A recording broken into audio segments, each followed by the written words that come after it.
Voilà donc bonjour et n'est-ce pas, bonjour à tous nos frères et à toutes nos sœurs qui viennent de nous rejoindre. Nous vous bénissons au nom de Yeshua. Nous voulons, n'est-ce pas, partager en quelques minutes seulement une exhortation très particulière que nous avons reçue de la part du Seigneur. Et avant nous voulons, n'est-ce pas, lire le texte de Genèse chapitre 1er à partir du verset 1er. Et un texte que nous connaissons tous, un texte, n'est-ce pas, tant apprécié, pratiquement connu de tous. Un texte, n'est-ce pas, riche en enseignements. Genèse chapitre 1er, à partir du verset 1er. Au commencement, Dieu créa les cieux et la terre. Et alors, qu'est-ce qui se passe, frères et sœurs? On nous parle d'un commencement et nous sommes, n'est-ce pas, tous d'accord qu'il y a plusieurs commencements. Et n'est-ce pas, ici, il s'agit du commencement de la création, n'est-ce pas? Et ce qu'il faut dire, c'est que avant ce commencement, n'est-ce pas, il y avait déjà d'autres commencements. Parce que, mes amis dans le Seigneur, l'histoire de Genèse ne montre pas la totalité, n'est-ce pas, de l'œuvre de Christ. Parce que nous avons ici juste une partie, n'est-ce pas, de la révélation qu'a reçue Moïse sur, n'est-ce pas, l'histoire du commencement. Et il dit, au commencement, Dieu créa. Vous voyez, mes amis, chaque existence commence par, n'est-ce pas, un départ bien précis. Pour notre conversion, il y a forcément un commencement. Et beaucoup vont fausser leur conversion parce qu'au commencement, mes amis, ils n'ont pas interrogé Dieu comme Paul l'avait fait dans Actes chapitre 9. La Bible nous fait comprendre que lorsque Paul, sur la route de Damas, va pour persécuter les chrétiens, lorsqu'il va croiser, n'est-ce pas, mes amis, pour la première fois la lumière divine, Paul va tomber, n'est-ce pas, et il va discourir avec Dieu. C'était le commencement de Paul. Pierre a eu aussi son commencement, n'est-ce pas? Alors qu'il était en train de pécher, Dieu va l'appeler. Chaque individu a un commencement. Et très souvent, notre vie est scandée par les paroles du commencement. Paul, lorsqu'au commencement de la conversion, il croise Christ, il a dû poser la question, qui es-tu, Seigneur? La question, n'est-ce pas, de Paul renvoyait à la quête de l'identité, de la divinité à qui il avait affaire. Et Yeshua a répondu, je suis le Jésus que tu persécutes.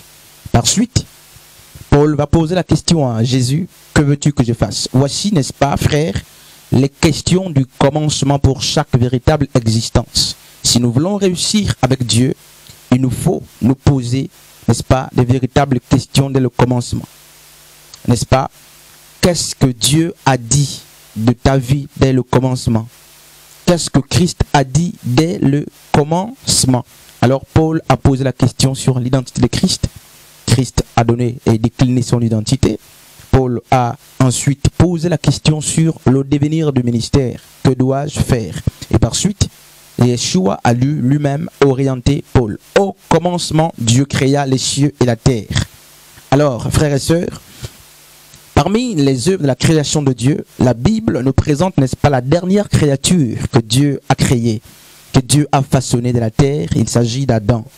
Et de cette créature, Yeshua a dû, n'est-ce pas, tirer, alors que le premier être était profondément mort, littéralement endormi. Dieu va tirer de sa côte Ève. Et qu'est-ce qui se passe? Alors, Dieu qui est prévisible, maintenant nous rentrons dans l'enseignement, Dieu qui est prévisible savait. Puisque rien n'échappe à Dieu, Dieu qui est prévisible, prévoyant qui sait toutes choses, savait, chers frères et sœurs, que le premier être qu'il avait créé devait désobéir et devait tomber. Et qu'est-ce qu'il a fait? Dieu a dû, frères, réunir tous les mécanismes pour empêcher et pour ramener l'homme, n'est-ce pas, mes amis, sur le droit chemin. Alors, plutôt que de créer un seul homme, Dieu va, n'est-ce pas, pendant que la régie arrange le son, n'est-ce pas, Dieu va créer un homme dans lequel il va mettre, n'est-ce pas, d'autres éléments très importants. Il s'agit, bien entendu, d'Adam. Et le nom d'Adam, mes amis dans le Seigneur, est un nom prophétique. Même si beaucoup ne l'ont pas encore compris, le nom d'Adam est un nom prophétique. Adam n'avait pas qu'un nom ordinaire. Adam avait un nom, n'est-ce pas, très prophétique. Parce que Dieu savait que cet homme devait se détourner de lui. Parce que Dieu savait que cet homme, n'est-ce pas, devait perdre la foi, perdre, n'est-ce pas, la royauté, perdre, n'est-ce pas, le salut. alors Dieu va constituer le premier homme de telle sorte qu'il y ait en lui trois types, n'est-ce pas, de dispensation, trois piliers particuliers. Adam, n'est-ce pas, qui est le premier être ou notre ancêtre, avait d'abord en lui, n'est-ce pas, le père de la foi. Et on peut le voir avec Romains 4 à partir du verset 11 jusqu'à 2, et plutôt jusqu'à 22. Le nom Adam, n'est-ce pas, signifie, mes amis, mes 4 prophéties. Le nom Adam renvoie à 4 dispensations qui ont marqué l'histoire, non seulement l'histoire hébraïque, mais qui ont aussi, n'est-ce pas, marqué l'histoire de l'Église. Dieu qui sait faire toutes choses avait, n'est-ce pas, dans le nom du premier être, mes amis, mis et posé les fondements de la religion véritable, posé les fondements, n'est-ce pas, de toute véritable chrétienté. Il s'agit, n'est-ce pas, de la lettre première. La première lettre du nom d'Adam, n'est-ce pas, le A. Mes amis, n'est pas fortuit, comme plusieurs le disent. Le A renvoyait, n'est-ce pas, au Père de la foi, qui est, d'après Colossiens 3:7, Galates 3 à partir du verset 26 jusqu'à 29, et même d'après Romains 4 à partir du verset 11, Adam était composé d'abord d'Abraham, parce que Abraham est le père de la foi. Et pourquoi Dieu a-t-il injecté, n'est-ce pas, le gène d'Abraham dans Adam? Parce que Dieu savait qu'Adam devait déchoir, devait tomber, et que le temps nécessaire devrait arriver pour que l'homme qui a chuté revienne, n'est-ce pas, à l'essentiel, qu'il regagne, n'est-ce pas, l'atmosphère dans laquelle il évoluait. Donc Dieu qui est prévoyant avait donc déjà injecté l'idée ou, n'est-ce pas, la doctrine, la dispensation d'Abraham. Donc Adam était composé d'abord du père de la foi qui est Abraham. C'est pourquoi, mes amis, lorsqu'il va chuter, les Écritures disent qu'il va constituer, n'est-ce pas, un vêtement avec des feuilles, n'est-ce pas, de figuier, comme pour se faire lui-même sa propre justice. Et que se passe-t-il? Les Écritures disent, n'est-ce pas, qu'à la présence du Seigneur, en présence du Seigneur, ce vêtement, n'est-ce pas, va éclater. Comme pour dire que la justice de l'homme, mes amis, est comme un vêtement souillé devant Dieu. Bref, donc Adam avait en lui Abraham, le père de la foi. C'était une prophétie. Donc ce nom, mes amis, était une prophétie qui renseigne sur 4 dispensations, sur 4 temps de l'Église. D'abord Abraham. Et ensuite, on se rend compte que le A ne pouvait pas restaurer totalement l'homme. Et qu'est-ce qui se passait? Pour revenir un peu en arrière, lorsque Adam pêche, il a fait tomber avec lui 4, n'est-ce pas, les 4 prophéties bibliques. Il a fait tomber, n'est-ce pas, avec lui, mes amis, plutôt les 3 prophéties bibliques. Il a fait tomber Abraham, il a fait tomber David. Donc, mes amis, après la foi qui doit, n'est-ce pas, ramener l'homme à Dieu, nous avons, n'est-ce pas, le repositionnement. Parce que, en tant que roi, d'après Ecclésiaste chapitre 7, à partir du verset 10e, nous devons, n'est-ce pas, marcher sur, mes amis, les hauteurs. Nous devons être sur des chevaux en tant que roi. Et qu'est-ce qui se passe?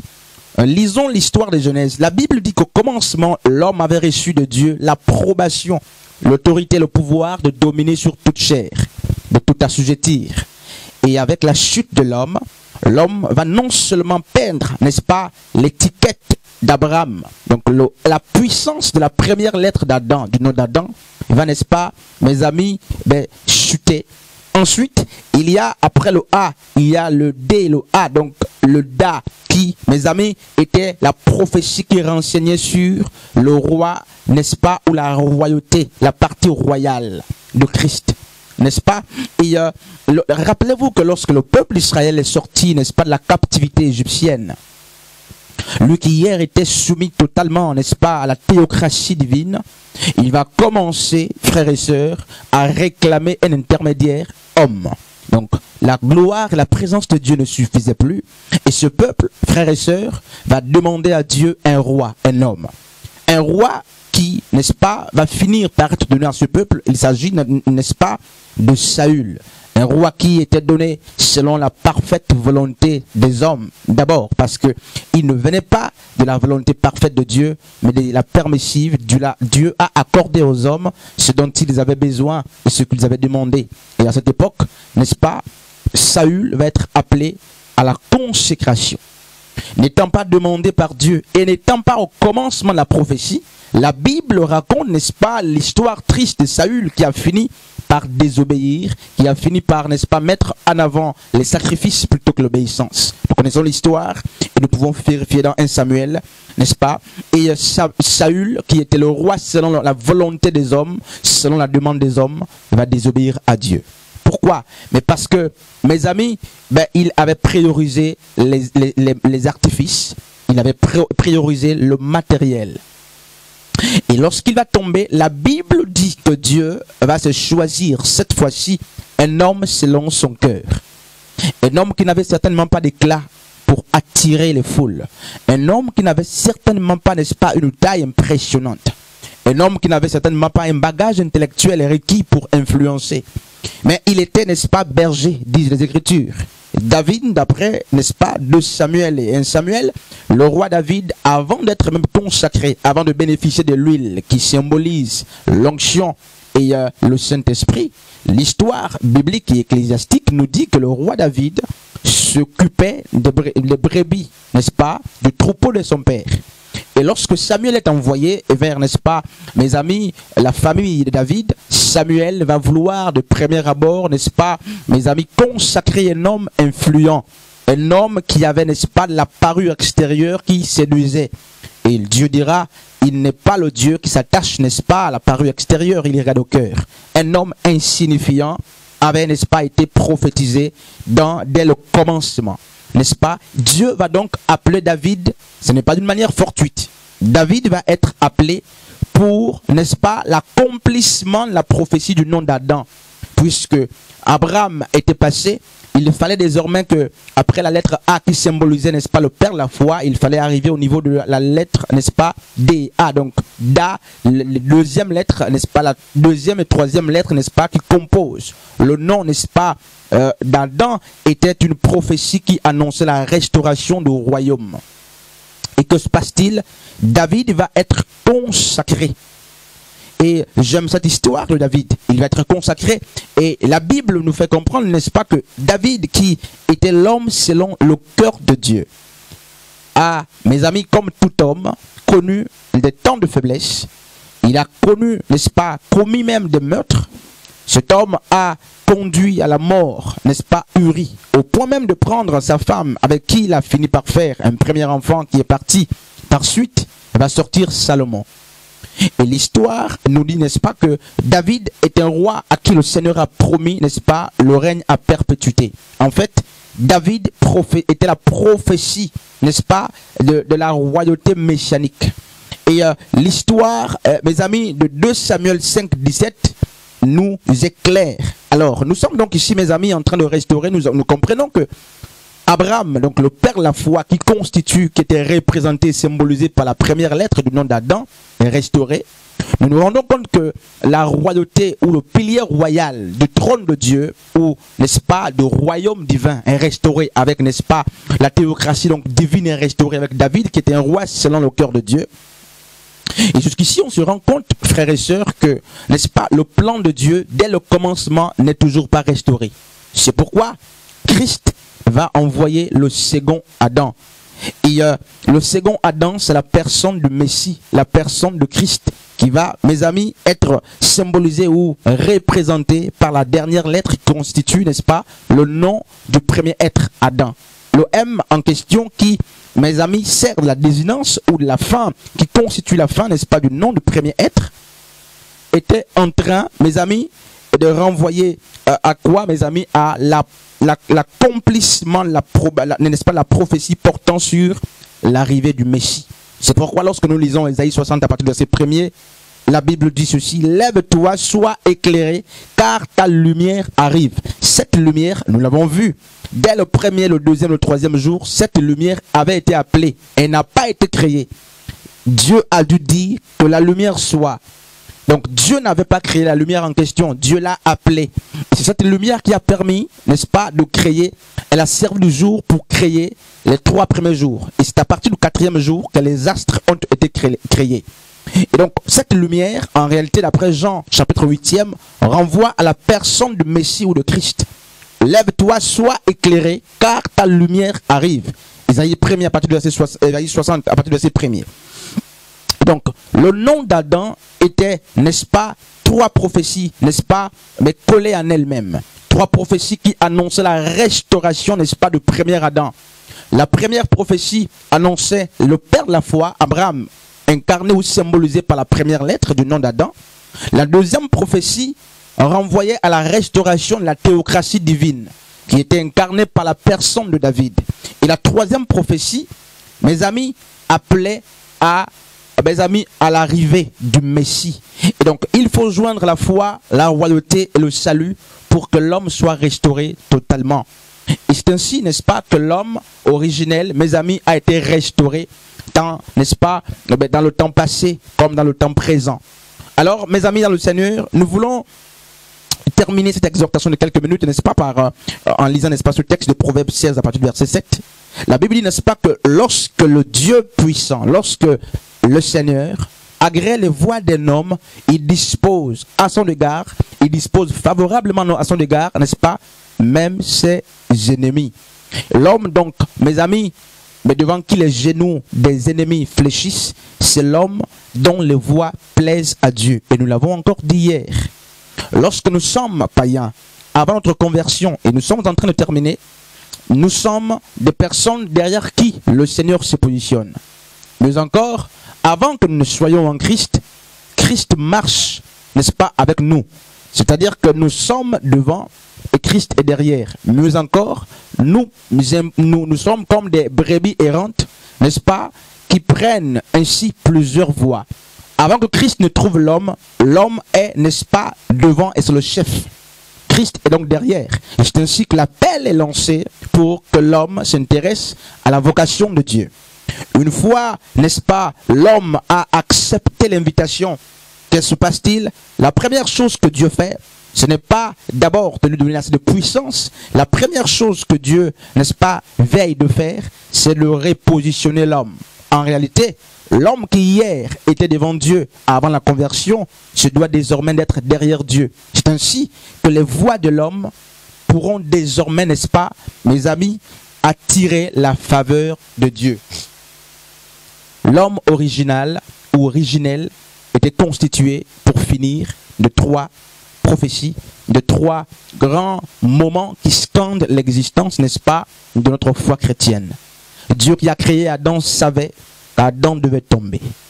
Et pour restaurer l'homme, Dieu a dû injecter en l'homme, dès le commencement, dans les initiales de son nom, Dieu a annoncé trois prophéties. Le A, qui constitue le nom d'Adam, renvoyait, n'est-ce pas, à Abraham, qui devait, n'est-ce pas, servir de père pour restaurer l'homme. La deuxième, la troisième lettre, n'est-ce pas, donc le Da, n'est-ce pas, du nom d'Adam renvoyait à la prophétie portant sur la restauration, n'est-ce pas, de la théocratie divine et royale qui avait, n'est-ce pas, été foulée aux pieds par le peuple en demandant au Seigneur de leur donner un roi. Et, n'est-ce pas, le nom du premier être, Adam, va se terminer par la lettre M, qui était une prophétie qui annonçait le Christ. C'est pourquoi Isaïe 9 dit, un fils, n'est-ce pas, nous est né, un sauveur vous est donné, n'est-ce pas, et la rédemption reposera, n'est-ce pas, la domination reposera sur son épaule, on l'appellera Emmanuel, prince de paix, admirable, conseiller, Dieu tout puissant. Que Dieu nous bénisse. On se retrouve, n'est-ce pas, prochainement pour un autre numéro. Finalement, l'homme qui veut retrouver, n'est-ce pas, l'essence royale, c'est l'homme qui se doit de restaurer la foi. L'homme doit restaurer la royauté, n'est-ce pas, donc la théocratie de Christ en lui, et il doit finir par restaurer, n'est-ce pas, l'essence du salut incarné par la personne du Messie. Donc la messianité a été exercée dès le commencement. La royauté a été exercée dans le commencement. Et mes amis, la foi a été exercée dès le commencement. Que Dieu, n'est-ce pas, soit glorifié. On se retrouve demain pour un autre numéro.